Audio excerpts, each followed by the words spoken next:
right, for more on this and some other hot topics, let's bring in Florida Republican Congressman Michael Waltz, a member of the House Armed Services and Foreign Affairs Committees. I mean, as Jennifer said, we thought the Prigozhin's days might have been numbered, but this wasn't too subtle.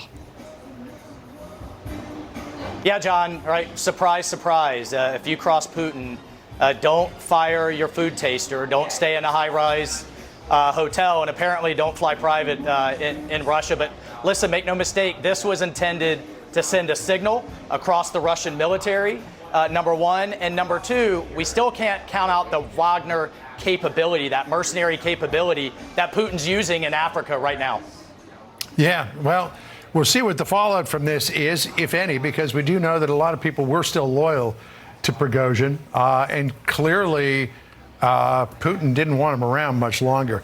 I want to go to the debate tonight because you're there in Milwaukee. Your colleague, Congressman Mike Gallagher, had an op-ed in the Wall Street Journal yesterday in which he said what he really wants to hear tonight is the candidates talk more about China. He said, quote, "The best policies to address the Chinese Communist Party's threat to the U.S. and promote peace in the Indo-Pacific will determine who passes the commander-in-chief test. For Republican candidates struggling in Mr. Trump's shadow, this is the best opportunity to differentiate themselves." What do you think about that? Do you want to hear a lot about China tonight? I do, John, because if you listen to Chairman Xi, who's openly talking about war with the West, telling his country to prepare for war, the next commander-in-chief could be a wartime president, and God help us if it's Joe Biden. But here's the thing I want to hear. There's the military aspect, of course, but really I think this is going to be won or lost with China economically.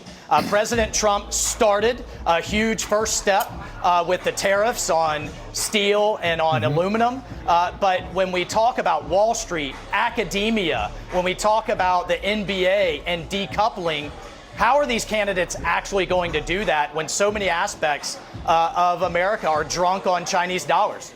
Yeah, you know, right now in South Africa, and we've been showing some pictures of this in the screen next to you, is the so-called BRICS summit, which includes the nations of Brazil, Russia, India, China, and South Africa. It's a rival organization to the G7, I guess is the best way you could put it. They want to replace the dollar as the world's reserve currency. Xi Jinping wants to expand this group. Is the Biden administration doing enough to counter what's going on there in South Africa? Well, not yet. That said, John, I was just in India literally last week, and I got to tell you, that is the most critical geostrategic relationship of the 21st century. They now have a population larger than China, yet their economy is only a third the size. They want to partner more with us. They're buying more of our defense equipment, whether it's IT, space, pharma. There is a lot of upside there. There's 800 million Indians online. So I want to see that relationship get tighter. The thing that we have are allies and partners, and that's the thing the Chinese don't have. They're pushing people towards us, which is a good thing. But again, what kind of understanding do we have on the stage of these complex geostrategic relationships? What do they understand about our trade relationships, how we're going to decouple, who we're going to partner with? I agree with Rep. Gallagher. That's what we need to hear tonight. That's going to be the true true test for the next commander-in-chief. All right, we'll see if we do. Curiously, Xi Jinping was supposed to give a keynote address at the BRICS summit. He didn't make it to that speech. His commerce minister read out the speech, so we don't know what's going on there. But I want to finish you quickly by asking about this. The Inspector General at the DOJ, Michael Horowitz, who we know is a tough, as independent as you can be investigator, has told three committees in Congress that he may not be able to investigate these whistleblower allegations of impropriety at the DOJ and the Hunter Biden investigation, saying that he may need to turn that part of the investigation over to the Office of Professional Responsibility at the DOJ. And so the question a lot of people have is, if the Inspector General can't investigate the DOJ, who really can? Yeah. So here's the two big questions I have, and what's so odd about this. He's saying it may exceed his jurisdiction. Does that mean it's because the White House is involved or the IRS, other agencies?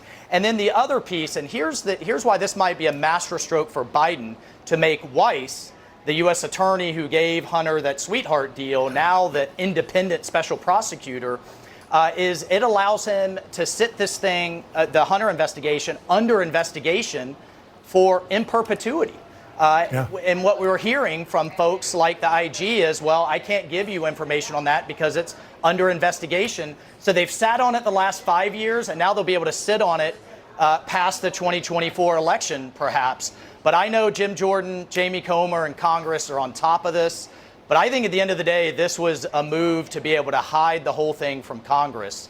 And once again, we have a miscarriage, a travesty of justice going on here. And some legal analysts are saying that the longer this stays under investigation, the more the statute of limitations on these issues starts to run out.